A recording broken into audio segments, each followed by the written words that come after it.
Buenas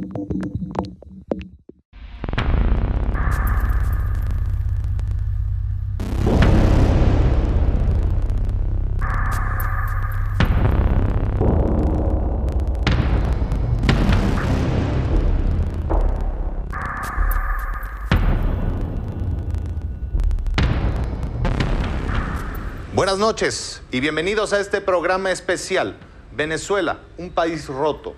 Durante una semana el equipo de especiales Milenio estuvo en Caracas, Venezuela. Viajamos hasta allá para conocer de cerca la realidad de un país llamado a la grandeza, heredero de la mayor reserva petrolera del mundo, que hoy trágicamente vive la peor de sus crisis. Crisis económica, política y social, humanitaria también. En esos días quisimos escuchar todas las voces y lo hicimos.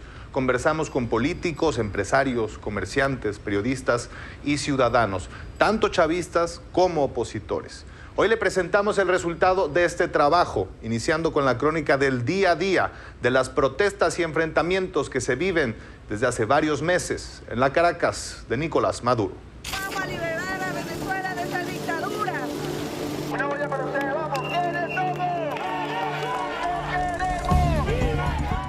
¿Saben qué, Maduro? Yo sé que nos estás escuchando ahorita, pero no vamos a dejarte seguir estando en la calle hasta que tú nos sueltes todos los muchachos que están allá presos. Este pueblo está obstinado y va para la calle. Maduro perdió todo el sentido de la razón y tiene el tallo cerebral al revés.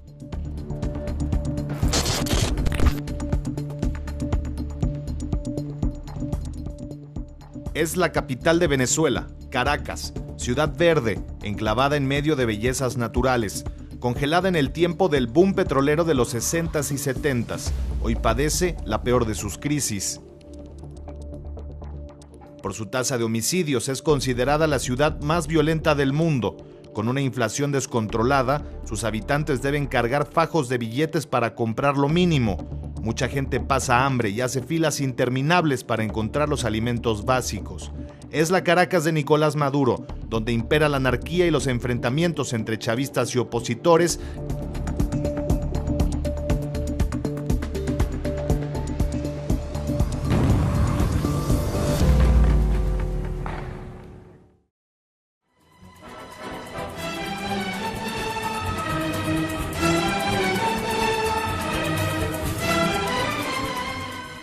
Los simpatizantes de Maduro se mantienen en las calles.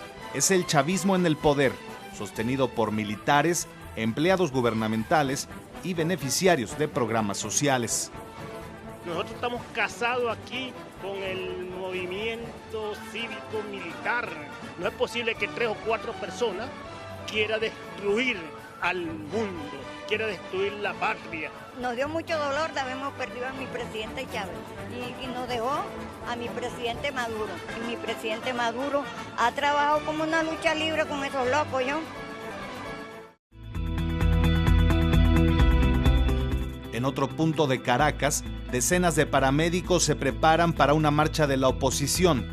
Si no fuera por este grupo de voluntarios, la cifra de muertos sería aún mayor. Hemos visto explosiones, lesiones por explosiones, hemos visto lesiones por arma de fuego, hemos visto lesiones, amputaciones traumáticas. La mayor cantidad de pacientes que vemos son del lado de los manifestantes. Antes de salir, los paramédicos se reúnen para contarse entre ellos. Inician con el número 2. Hace un mes, el número 1, un compañero suyo, falleció arrollado por una camioneta en medio de las protestas. Permítenos, Señor, ayudar a todos los que podamos mientras podamos. UCB, UCB.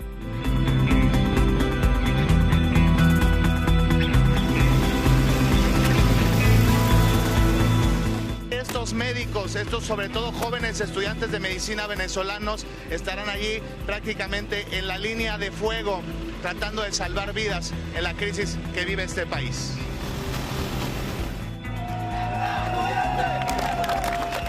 ¡Venezuela! ¡Venezuela! Así inicia una marcha más de la oposición. El resultado es previsible. Tarde o temprano será reprimida por la policía. Y es que, desde hace más de 3 meses, la crónica de un día en la Caracas de Maduro es la crónica de todos los días. Estamos protestando por la libertad, de la salud, tener derecho a garantía de la salud, a tener que comer, seguridad porque uno sale a las calles y uno no sabe si va a volver.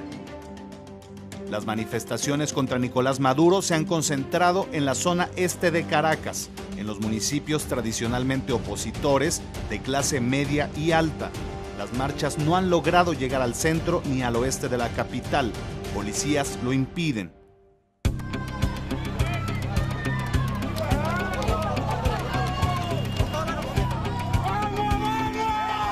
En estos momentos un grupo de manifestantes que intentaba accesar a la autopista ha sido detenido por un grupo de policías.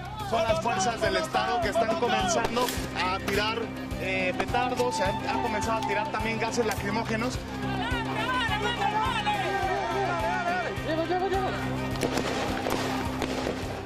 Quienes están corriendo en estos momentos son los jóvenes, son los ciudadanos acercándose. Voy a pedir a mi compañero Hugo Armando López en la cámara que nos acerquemos a este lugar donde se está dando la confrontación. Una confrontación que aquí en Caracas se ha vuelto una escena cotidiana y en la que se impide que los manifestantes lleguen a las sedes de los poderes públicos para manifestar su descontento ante el gobierno de Nicolás Maduro.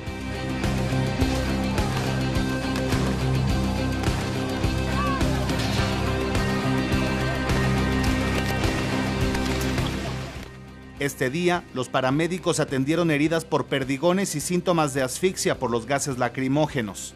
La mayoría de los lesionados fueron jóvenes, los llamados escuderos, quienes se colocan al frente de las marchas y se enfrentan con los policías. La juventud venezolana, en términos generales, está dando una lección a toda la demás población.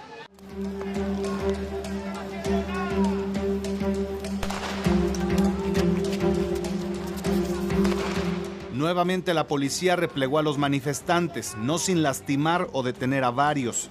Así concluye otra jornada de marchas, un día más de crisis y violencia en la Caracas de Maduro. Venezuela es un país donde cabemos todo y pretenden destruirlo a sangre y fuego e imponer una constituyente que va a bañar el país en sangre. Las protestas se mantienen y podrían recrudecerse si el gobierno de Maduro insiste en la instalación de una asamblea constituyente que podría diseñarle un estado a su medida. Volvemos con más de este programa especial, las imágenes del hambre en Venezuela y un reporte especial sobre la libertad de expresión. Regresamos.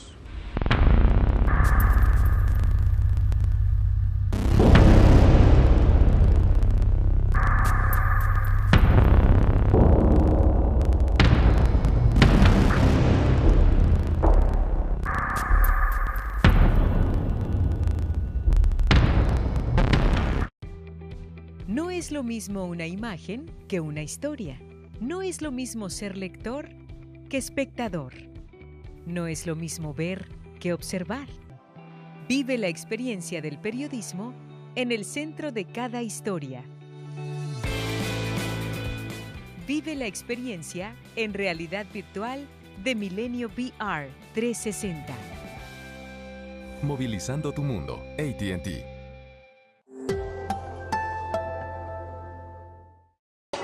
Estos chavitos que son muy raperos, no te confundas, que no son cuñados de ningún batracio, son solo gente que quiere ese espacio. No te confundas, de por dónde andas, manda este mensaje, ven a tu banda.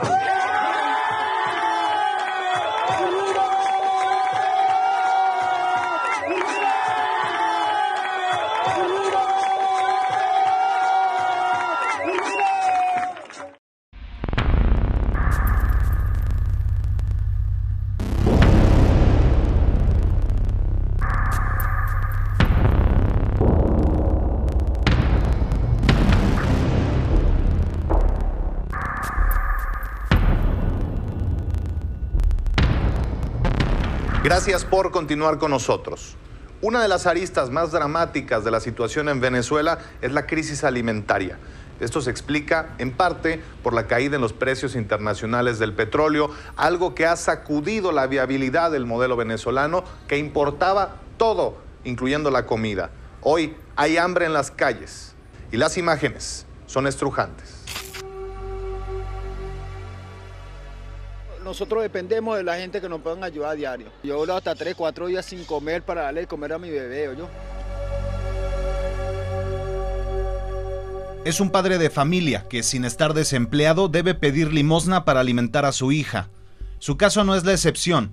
La crisis económica ha orillado a los venezolanos a tomar medidas extremas para llevarse algo a la boca. Revisan la basura, gente que tiene trabajo y todo, revisan la basura cuando salen de su trabajo para buscar algo de comer para llevarle a sus hijos porque no tienen el sueldo, no le han pagado, ¿me entiendes? Una situación muy difícil.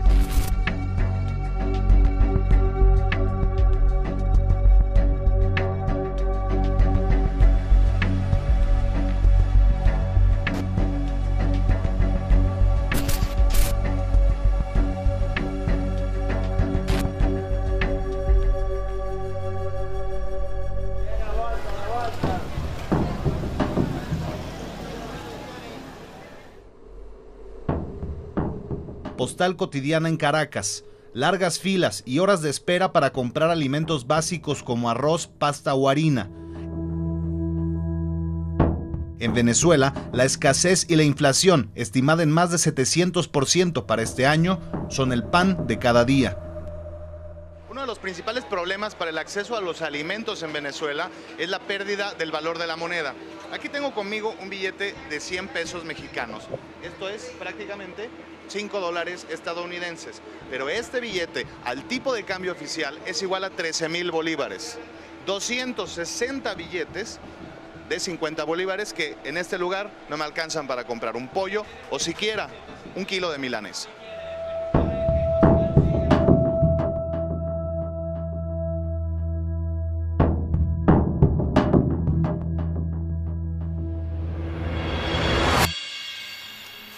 Bueno, esto está más madurito, esto está blandito, tan fino. Esto antes casi no lo... Había tanto mango y había buena comida que la gente muy poco buscaba el mango. Cantidad de gente me viene y me compran mango y los llevan para la casa porque, coño, con los manguitos se medio bandean un poco y equilibran la cosa, ¿no? Por la falta de la comida. El boom del mango es un reflejo de la crisis alimentaria en un país donde la pobreza alcanza al 80% de los hogares, según encuestas independientes. Para muchos, la fruta no es solo una fuente de ingresos, también de calorías, un desayuno o una cena para no dormir con el estómago vacío. Con la situación de la comida y la cosa, a veces se le es difícil a uno conseguir comida. Yo me como 10 manguitos y con 10 manguitos yo ahí sostengo mientras agarro algo para comer. Nos arrinconaron a comer de la tierra, de la caza y la recolección. El venezolano está comiendo de la caza y la recolección porque las matas de plátano y la yuca silvestre que arrancas no ha podido ser secuestrada por el Estado. Ante la emergencia, el gobierno de Nicolás Maduro reparte despensas en las zonas populares tradicionalmente chavistas. Sin embargo, para una familia promedio, los productos no rinden más de 15 días. Los CLAP no son una caja y una bolsa. Carajo, los CLAP es pueblo vivo y activo construyendo la respuesta contra la guerra económica, es amor. Venezuela solo produce el 30% de los alimentos que necesita. El 70% restante, que compensaba con importaciones, se ha reducido a la mitad. Según la encuesta mensual de Cáritas, la única organización que hace este seguimiento, solo un tercio de las familias más humildes, apenas el 34%, consume proteínas como pollo, carne o pescado. Salió la mendicidad como forma de obtener alimentos, en la búsqueda en contenedores de basura. La gente ha disminuido el número de comidas al día. La gente está comiendo alimentos de menos valor nutricional y nos han empezado a aparecer en las respuestas a la encuesta familiar gente que dice: estoy comiendo cosas que no se comen. Este país socialista es territorio de severos contrastes. Quien tiene dinero, mucho dinero, encuentra productos importados o gourmet. Aquí, en los supermercados de lujo, hay pastas o harinas sin hacer filas, aunque incluso aquí se palpa la dura realidad venezolana. Yo aquí vendía alrededor de 45 marcas de aceite de oliva. Ahorita mismo estoy vendiendo 3, 4 marcas, no hay más. Por ejemplo, una botella de aceite de oliva cuesta más de la mitad del salario mínimo mensual que recién incrementó el gobierno.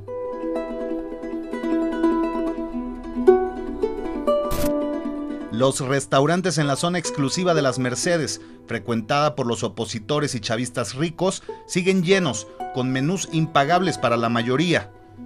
Un contraste doloroso en un país donde activistas denuncian el incremento de los casos de desnutrición infantil severa y donde el hambre avanza como un cáncer terminal entre lo que queda de las clases medias y los sectores populares.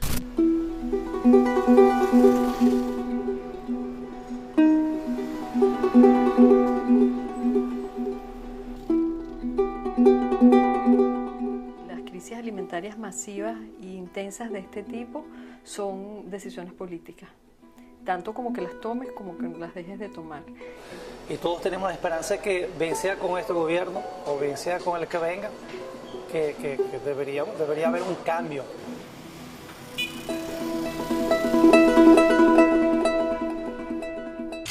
Conmovedoras, duras imágenes de mi compañero camarógrafo Hugo Armando López. Hugo Armando, bienvenido. Javier, muchas gracias. Poca gente sabe que estas imágenes que hicimos y que estamos mostrando de los niños buscando comida en la basura fueron de las últimas que grabamos en estos 6 días que estuvimos allá en Caracas, Venezuela. Y comentábamos tú y yo, a nivel personal, que qué bueno que habían sido las últimas, porque también somos seres humanos, los periodistas, también nos afecta. Y quería yo preguntarte de lo que captaste con tu ojo, con tu lente. ¿Qué imágenes, qué escenas te impresionaron más de lo que viste en Venezuela? Por supuesto, esta última escena que grabamos después de la búsqueda de los lugares con basura, ver a estos 3 niños que no pasaban los 10, 12 años, me quedo con la imagen de los 3, pero más allá de eso, con la imagen del niño después de haber chupado, podríamos decir, las cajas que se veían que eran de leche, y estar colectando lo de las demás en una sola, te haces la idea de que quizá lo va a llevar a su casa, de que quizás se lo va a llevar a sus hermanos. Fue la última escena que hicimos. Recordarás que llegábamos al lugar donde pernoctábamos y fue como el humor de todos era muy de mucho sentimiento. No queríamos hablar, no hablábamos demasiado. Bueno, y la catarsis también, ya de ver el trabajo realizado, que uno no puede evitar conmoverse, como seguramente también se han conmovido muchos que han podido ver este trabajo. El riesgo, tú estuviste prácticamente allí en la línea de fuego. ¿Cómo fue el tener que trabajar allí, el tener que fotografiar ahí en medio de un caos y en medio de la violencia que está viviendo Venezuela? Sí, como dices, hemos hecho coberturas de riesgo, hemos estado en circunstancias en las que tienes este contacto, este contexto también de gases lacrimógenos, solamente que acá sí tenías como la idea de en cualquier momento podían pasar y tirar estos disparos con balas de goma, que al principio... que a ti te pegaron en así, el chaleco. tres impactos me dieron en el chaleco, que es cuando piensas en el hecho de que traigo un chaleco. Y eso a mí en lo personal me dio mucho más confianza. Y sí, hasta que llego al momento en el que me bajo al arroyo vehicular, me parece, a grabar a los policías de la Guardia Nacional. Que te pasaron a un ladito. Sí. Ese día no iban contra los periodistas, ese día estaban más preocupados en ir contra los manifestantes. Contra los manifestantes, contra estos chicos con los que a veces tú te ponías detrás de ellos para tomarlos en la escena, pero ellos con sus escudos, al final del día lo recapacitas así y ellos mismos te estaban protegiendo. ¿Con qué te quedas de esta Venezuela que visitaste, de la Venezuela socialista, de la Venezuela de Nicolás Maduro? Mucho se habla en el mundo de lo que está pasando allá, pero tú que estuviste ahí, que lo grabaste y que compartiste con México estas imágenes, ¿qué es lo que más te impresionó? ¿Con qué te quedas de esta cobertura a nivel personal y profesional? Yo te comentaba a ti que había momentos en los que sentía que estaba viendo más de lo que podía grabar, de lo que podía retratar con la cámara. Esta parte en la que estás en una ciudad tan verde, próspera a lo lejos, muy sana, con todo este verdor, animales pasando, aves exóticas volando, cosas que no le pude mostrar a la cámara, que no pude mostrar con la cámara, pero al mismo tiempo esta Caracas con los plantones con las marchas. El caos. Oliendo a gasolina, motocicletas, movimiento. Me quedo con esta parte de los contrastes de Venezuela y de Caracas, que fue donde estuvimos, por supuesto. Pues muchas gracias, Hugo Armando, por ese trabajo y por compartir tu talento con los televidentes del Grupo Milenio. Muchas gracias, gracias a ti. Gracias, Hugo Armando. Aprovechamos, por cierto, para agradecer a los periodistas venezolanos Neliana Carrasco, Jorge Benesra, por su apoyo invaluable en esta cobertura allá en Caracas. Vamos a una pausa, regresamos con mucho más en este programa especial de Milenio Televisión.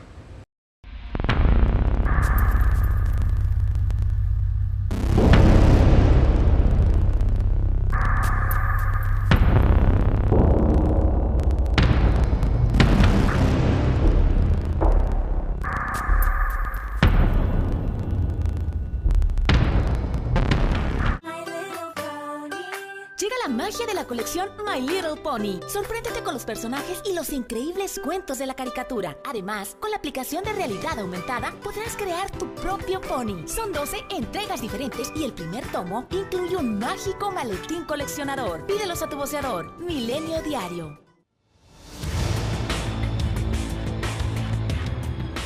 La semana con Ilana Sot. Domingos, 20 horas, por Milenio Televisión.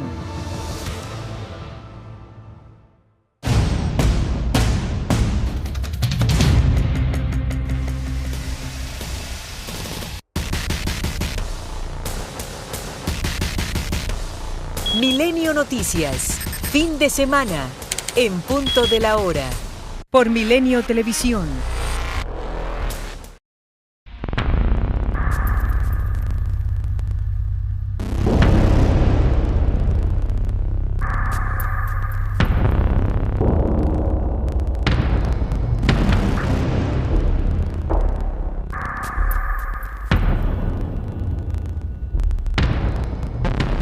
Continuamos en este programa especial. En un país en crisis como Venezuela, la información es crucial.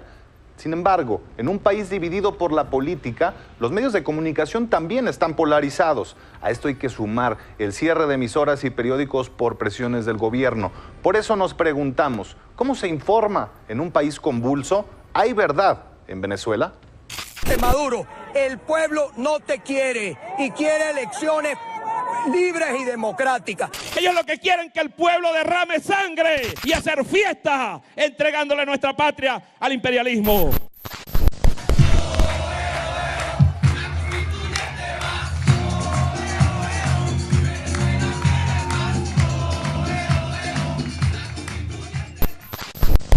A mí me gustaría vivir en el país que muestra Venezolana de Televisión, donde no pasa nada.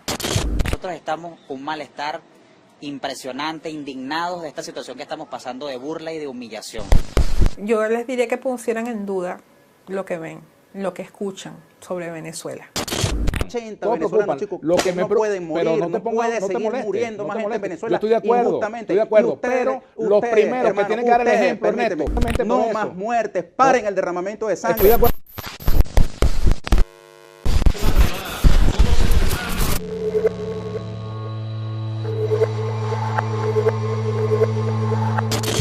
Vladimir Villegas es uno de los periodistas más seguidos en Venezuela.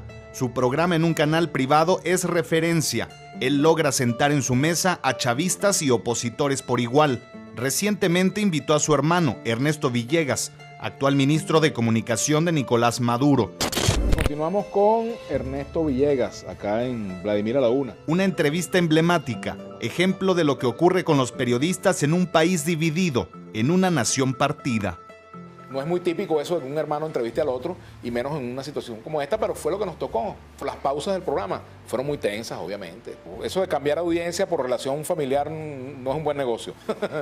Es una cuerda de irresponsables que militan contigo en la oposición. No, bueno, ya Mira, tú me estás poniendo, ya tú me quieres descalificar. Yo no soy militante de ningún partido de oposición. Un horror lo que vivimos con tanta represión. Yo te puedo decir, pero ahora déjame decir. Bueno, pero no me puedes respetar en mi propio espacio. Pero estás diciendo que yo soy militante de la oposición. Ah, no. Yo soy militante de la oposición. ¿De qué partido milito yo? En el partido Globovisión. Yo te puedo decir que tú eres el ministro de propaganda, por ejemplo. Bien, dímelo así como me dice Capriles. Bueno, fue un episodio lamentable porque yo no hubiese querido que la entrevista terminara como terminó. Estamos viendo dos países distintos. Y estamos hablando, unos estamos hablando en croata, mi mamá era croata, y otros estamos hablando en cantonés. Es decir, no nos estamos entendiendo, tenemos un problema de incomunicación. En Venezuela hay dos medias verdades que se confrontan en la calle, en los medios, se confrontan en los procesos electorales. La media verdad del gobierno y la media verdad de la oposición.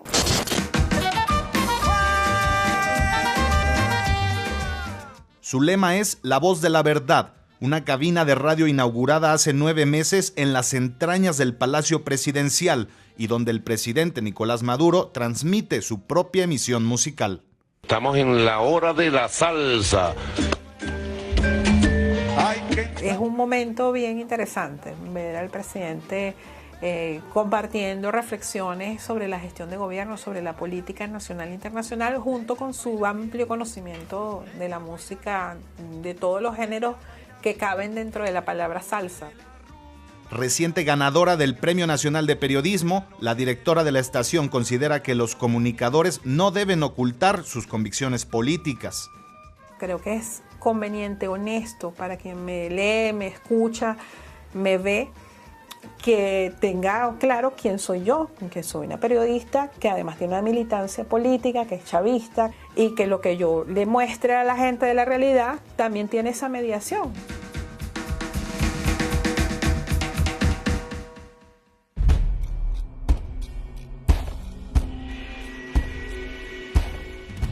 En los últimos años, varios medios impresos han desaparecido en Venezuela por las presiones gubernamentales. Otros han modificado su línea editorial tras la inyección de capitales presuntamente afines al gobierno. Los pocos que quedan son cada vez más delgados, producto de la escasez del papel periódico. Algunos críticos, otros afines al gobierno, reflejo fiel de la polarización en la sociedad venezolana.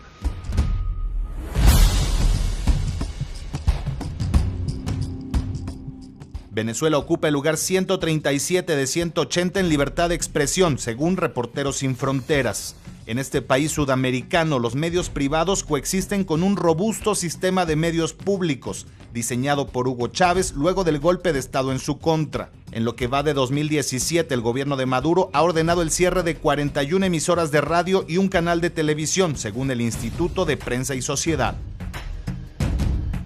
Los periodistas que han perdido la oportunidad de trabajar en medios radioeléctricos se han ido a los portales web, pero a través de estos portales se abre un abanico de información que es lo que ha contrarrestado a los 600 medios que sirven al gobierno. Amigos televidentes, en pocos momentos se transmitirá una cadena nacional que interrumpirá por algunos minutos nuestra emisión estelar. Tinedo Guía fue durante 17 años la cara de las noticias en Radio Caracas Televisión, canal que fue obligado a salir del aire durante el gobierno de Hugo Chávez. Si hicieran una investigación de la utilidad que les ha prestado esta actuación de querer controlar toda la información, se darían cuenta que han tenido un rotundo y estruendoso fracaso. La gente con los teléfonos inteligentes toma las fotografías, hace las entrevistas y en segundos está dándole la vuelta al mundo a través de las redes sociales. Por ejemplo, con este video que se hizo viral, Maduro baila en televisión, mientras que en las calles la policía reprime una protesta. Ante las medias verdades de los medios en Venezuela, han surgido iniciativas ciudadanas como la de este grupo de jóvenes que buscan informar sobre lo que consideran importante. Eso pasa, por la orientación de las noticias, balancear el noticiero, garantizar el clima de poca confrontación y de poner también el dedo en la llaga en ciertas noticias que nos interesa que la gente sepa. Buenos días. Este es el noticiero El Bus TV Caracas. Por falta de repuestos, baterías y cauchos, la mitad de los autobuses del país se encuentran fuera de servicio. Lo que queremos es informar, recordarle a la gente lo bien que se siente estar informado y que haya alguien, que ellos sepan que hay gente que está preocupada porque la información continúe llegando. Ahí están las voces de un lado y del otro y el papel importantísimo de las redes sociales en esta coyuntura. Son los ciudadanos venezolanos luchando día a día por estar informados. Una luz de esperanza en un país donde la verdad escasea. Vamos a una pausa y regresamos con la entrevista que nos concedió María Corina Machado, dirigente de la oposición democrática en Venezuela. ¿Qué riesgos implica, qué riesgos tiene la Asamblea Constituyente convocada por Maduro? Volvemos con las respuestas.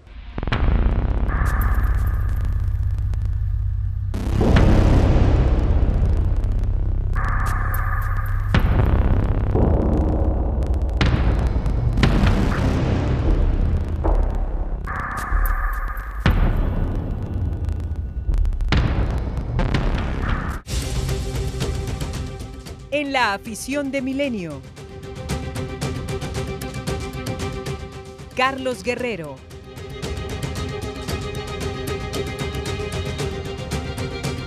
Jackie Félix. Jaime Rascón.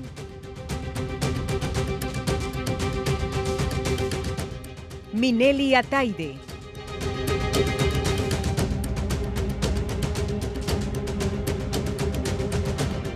Milenio Diario. Periodismo con carácter. Milenio Mercados en Perspectiva, con Manuel Somoza y Juan Musi. Domingos, 20:45 horas, por Milenio Televisión.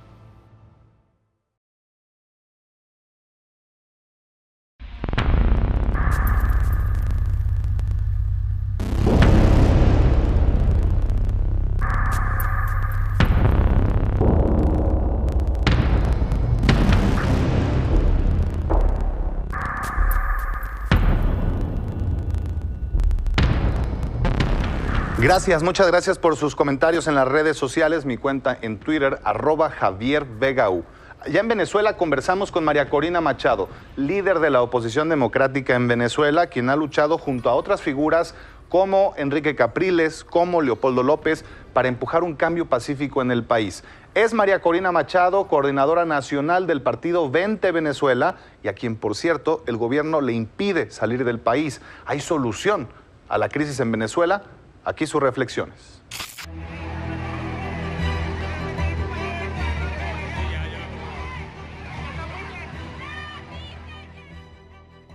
María Corina Machado, muchas gracias por recibirnos. Gracias a ti, Javier. Uno de los temas que quizá no se entienden mucho afuera de Venezuela es el tema de la Asamblea Constituyente que propuso el presidente Nicolás Maduro.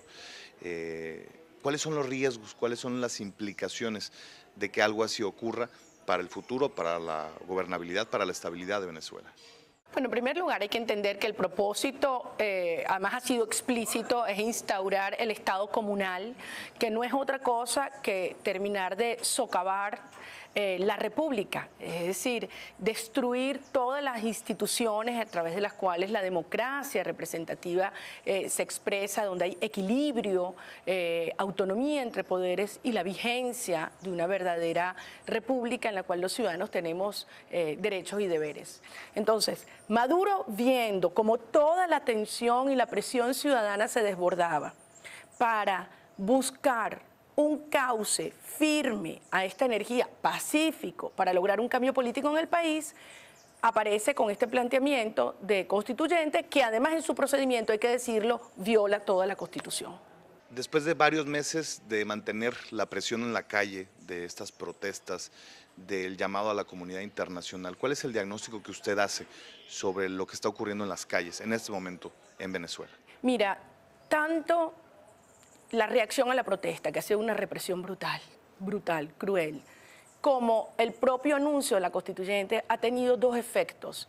Yo diría, cohesionar a toda la sociedad y las fuerzas democráticas del país y fracturar el chavismo, fracturar el oficialismo. ¿Por qué? Porque ha quedado claro para el mundo entero que más del 90% de los venezolanos queremos un cambio profundo. Usted habla de cohesión, sin embargo, permítame disentir en el sentido de que hemos observado en estos días que las manifestaciones se focalizan sobre todo en el este, en la zona este de Caracas. ¿Por qué no se ha logrado que, por ejemplo, barrios muy habitados y donde también se están sufriendo las carencias, como Petare, como Katia, se unan a estas manifestaciones? ¿Por qué no se ha logrado esta unión integral de los venezolanos hasta ahora? Javier, en estos 100 días, más de 100 días de lucha, todas estas zonas populares que tú mencionas han tenido sus formas de protesta. Petare, Caricuao, La Vega, en Coche, zonas y en el interior del país que eran emblemas del control chavista y que se han levantado, ahora sí te debo decir, con una represión brutal. Tú sales a estas protestas y tú ves quienes nos encontramos allí, ahí está toda Venezuela. Todos los sectores del país, desde el punto de vista generacional, desde el punto de vista social. Tú ves el muchacho cuya mamá vive en un barrio, en un hogar absolutamente humilde, quizás no sabe leer ni escribir, de lado y protegiéndose detrás de un escudo de madera con un joven que estaba estudiando en el exterior y que sin avisarle a sus padres se regresó a Venezuela a luchar hombro a hombro con el resto de la sociedad. ¿No percibe usted un cierto cansancio? ¿Se mantiene la esperanza? Se lo digo porque después de tanta presión, después de tantas manifestaciones, el gobierno no ha cedido incluso en lo mínimo. De todo lo que ustedes han hablado, de elecciones libres, de la liberación de los presos políticos, el gobierno no ha cedido incluso en lo mínimo, que es la posibilidad de un corredor humanitario para traer alimentos, para traer medicinas. ¿Hay esperanza todavía en las calles de Venezuela? ¿Tú habrías pensado que una sociedad ante tanto furor podría retroceder y quebrarse? Todo lo contrario. Los venezolanos no solamente hemos resistido, hemos decidido avanzar. ¿Son días peligrosos? Sí, los más peligrosos. Son los días más oscuros, pero son los últimos. ¿Por qué lo digo?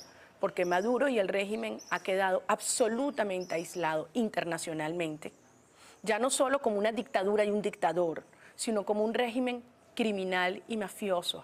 Hay también críticas al liderazgo de la oposición en Venezuela. Se habla de la división de los líderes de la oposición venezolana.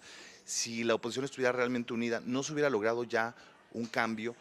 ¿No es esto lo que hace que figuras como la fiscal Luisa Ortega o estos chavistas arrepentidos sean quienes ahora están teniendo los reflectores? Yo creo que el planteamiento sobre la división en la oposición es un mito que el régimen ha vendido muy bien, porque en principio una oposición democrática tiene que ser plural, y claro que hay distintos puntos de vista, y hay aquellos que creían que se le podía dar el beneficio de la duda a Maduro y que por la vía de diálogo se iban a lograr acuerdos, iban a hacer reformas para progresivamente reinstitucionalizar democráticamente el país. Nunca hemos estado tan unidos como hoy, porque precisamente la radicalización del régimen y el planteamiento de la fraudulenta constituyente lo que logró hacer fue que todas esas diferencias internas y externas asumieran una sola ruta de firmeza en términos de la impostergable transición y la salida no solo de Maduro, de las mafias del poder. Finalmente, ¿hay solución a la crisis en Venezuela? Absolutamente tiene solución. Y te lo digo yo, que me han llamado exagerada, radical, y me quedé corta con las alertas que le planteé a Venezuela y a la comunidad internacional. Tengo la seguridad que tan pronto logremos el inicio de la transición en un proceso muy complejo, en el cual vamos a necesitar enorme apoyo de la comunidad internacional y en particular nuestros hermanos latinoamericanos. Veremos una dinámica de reconstrucción del país en la cual miles y miles de venezolanos que se han ido regresarán. Y juntos no solamente vamos a hacer una reconstrucción económica y material de nuestro país, institucional, cultural y moral, Javier. Esa será la gran lección. Y en nombre del sacrificio que estos muchachos han hecho y toda la sociedad, te aseguro que esto no habrá sido en vano.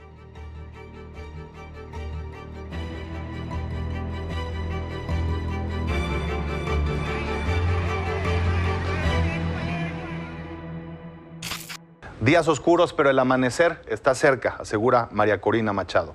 Hasta aquí nuestra cobertura en Caracas, pero antes de despedirnos le presentamos el siguiente trabajo. En diciembre de 2012, el presidente Hugo Chávez, quien se sabía gravemente enfermo, pidió a sus seguidores que si algo le ocurría, respaldaran a Nicolás Maduro. Y así ocurrió. Hoy, la Venezuela en crisis está en manos de un hombre elegido por su lealtad a Chávez. Incluso fue su ex canciller, un ex conductor del metro de Caracas que se hace llamar el presidente obrero y cuyas declaraciones públicas no dejan de sorprender al mundo entero.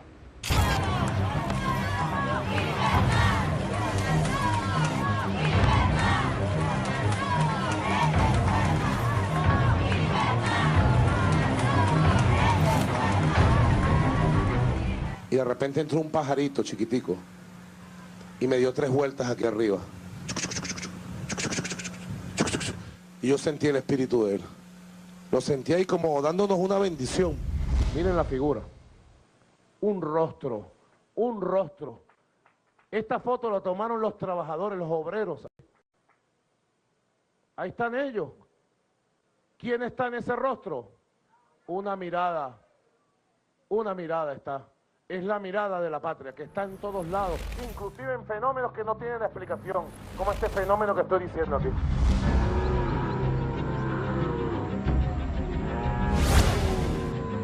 Yo quiero que voceros y líderes, productores del campo, sean próximos diputados y diputadas constituyentes. ¿Me van a acompañar? ¿Me van a apoyar en la constituyente?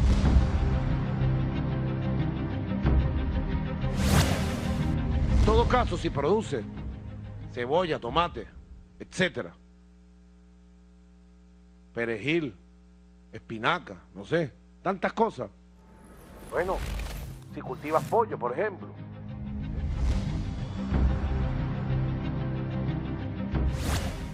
Portugal y Venezuela, estamos en el mismo continente, somos los mismos, estamos hermanados. Diciembre del año 2009, Finlandia, ciudad de Copenhague, en Dinamarca, Dinamarca, norte de Europa. Aragua, Miranda, Barinas, Táchira, Bolívar, todo el país de punto a punto. Los 5 puntos cardinales. No son 5.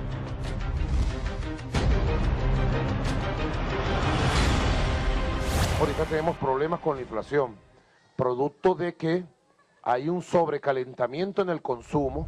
Esos comerciantes que ustedes conocen son tan víctimas del capital, de los capitalistas que especulan y roban como nosotros. El pueblo paga sus compromisos, sus cosas. Las tasas de morosidad, ¿morosidad qué se llama? Morosidad. Sería, como dijo alguien por allá, un autosuicidio colectivo de la economía del país.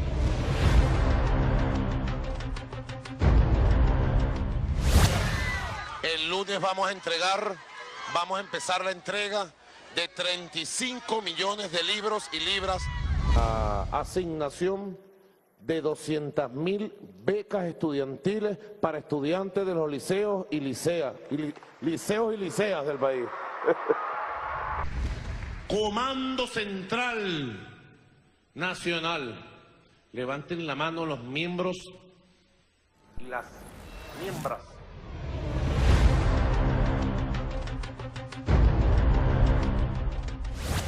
No, Uribe se quedó pegado en la Guerra Fría del año 1715.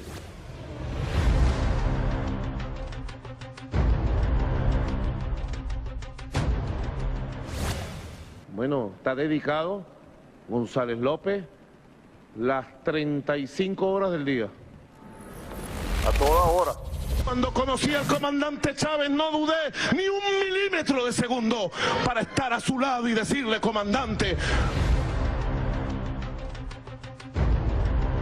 Para meterse escuela por escuela, niño por niño, liceo por liceo, comunidad por comunidad, meternos allí, multiplicarnos, así como Cristo multiplicó los peces y los panes. Que se descubrió la aguja en el panal. Del panal no, la aguja en el pajar. En el pajal.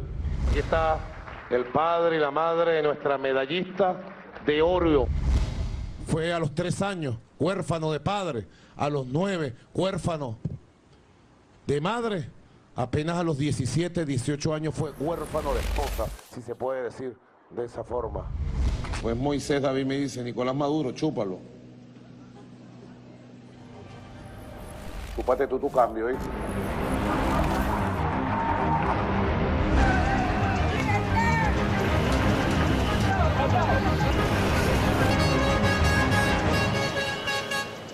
Y fuera destruida la revolución bolivariana, nosotros iríamos al combate.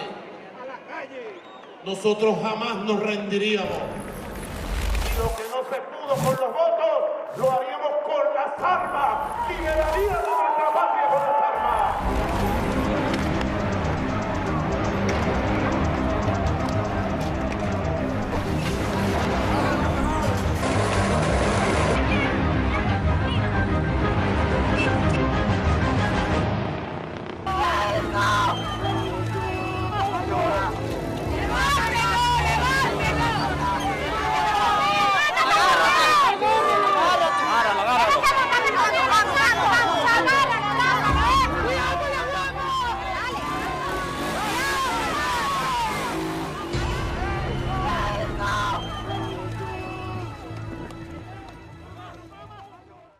Así cerramos este programa especial. Venezuela, un país roto. Un esfuerzo de Grupo Milenio en momentos cruciales. La cuenta regresiva para una asamblea constituyente que podría cambiarle el rostro al país.